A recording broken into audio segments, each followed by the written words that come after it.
For Denver to land the 2026 World Cup games, it'll need a good pitch.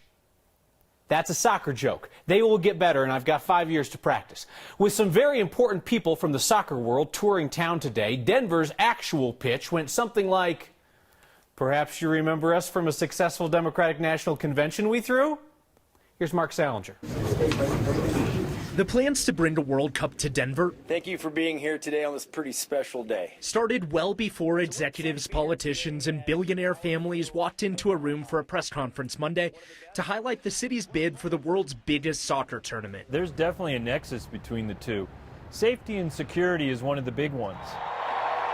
Back in 2008, Mike Dino was the CEO of the Denver Host Committee for the Democratic National Convention.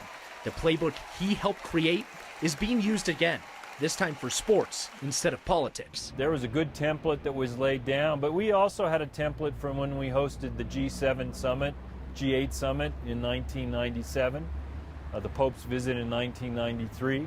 So we build upon those. When FIFA executives toured Denver today, asking about everything from security to public transportation to hotel capacity, many of the plans come from how Denver handled the 2008 convention.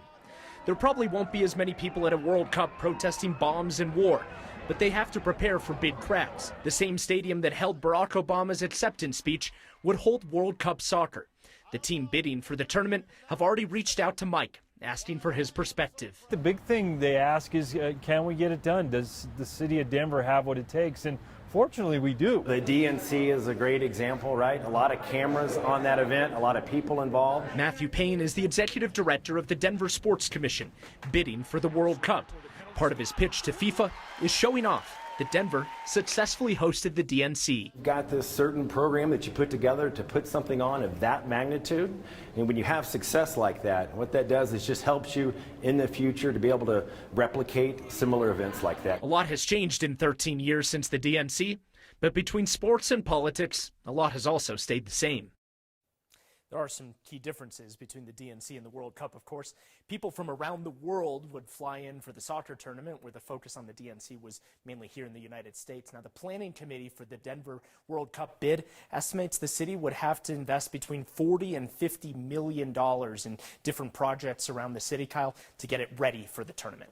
They're going to invest. Is that like the nice way of saying they're going to take $40 to $50 million from taxpayers? They say that it's all going to be private funding, but they haven't exactly said where that $40 to $50 million is coming from. Yeah. Well, it'd be cool to see a World Cup in the backyard. I do think, though, that people, anytime, if you give a sports commission a cookie, as my daughter's book goes, they will ask for the Olympics.